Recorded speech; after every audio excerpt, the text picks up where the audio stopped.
Welcome to the September garden. In this episode, I'm going to show you the garden in the making as I reposition things for the fall. This is going to be my brassica area.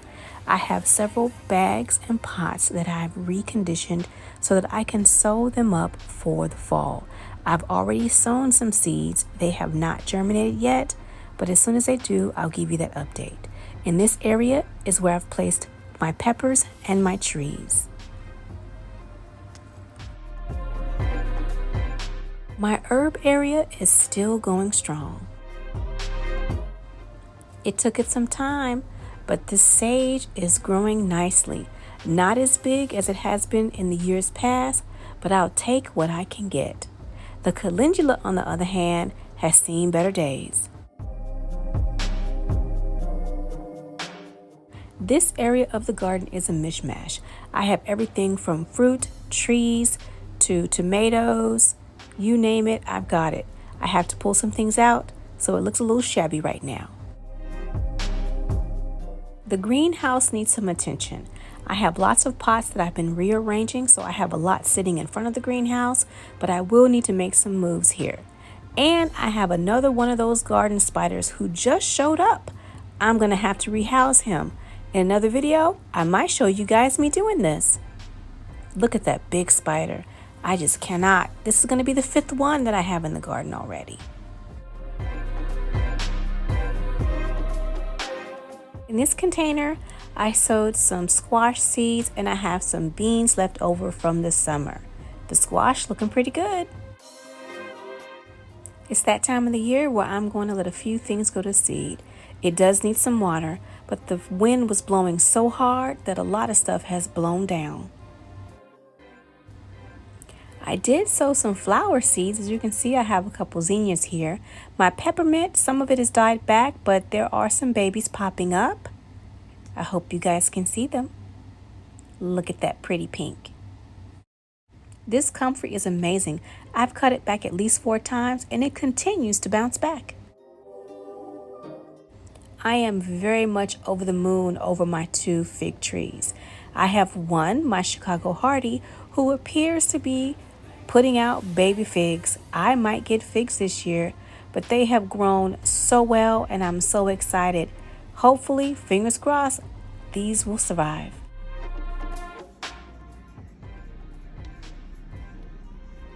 The hummingbird moths have returned.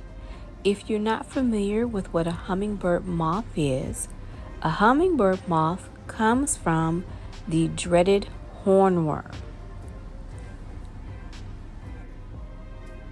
This year, my daytime and nighttime garden has been visited by many of these little insects. They are very interesting to watch and they are varying in sizes. Some of them can be pretty big.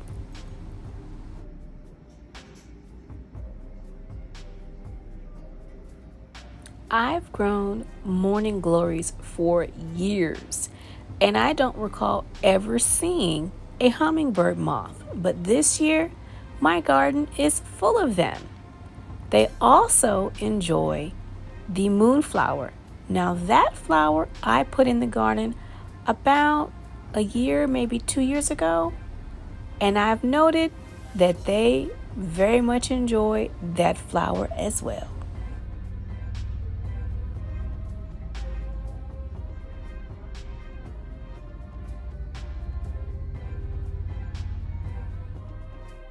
I hope you guys enjoyed this quick video and that you've enjoyed watching the insects that love to visit my garden, especially the hummingbird moth. I don't recall seeing this moth any other time other than this year, and I'm really hoping that even though it's enjoying the beautiful flowers that I have, it is not leaving its babies all over my garden, because I do not want to contend with a bunch of hornworms next year.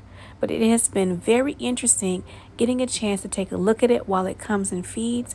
I hope you guys have enjoyed this video, and if you have, hit that thumbs up. Come back for the next episode, and I'm going to leave you here as this little moth enjoys the flowers. Bye for now.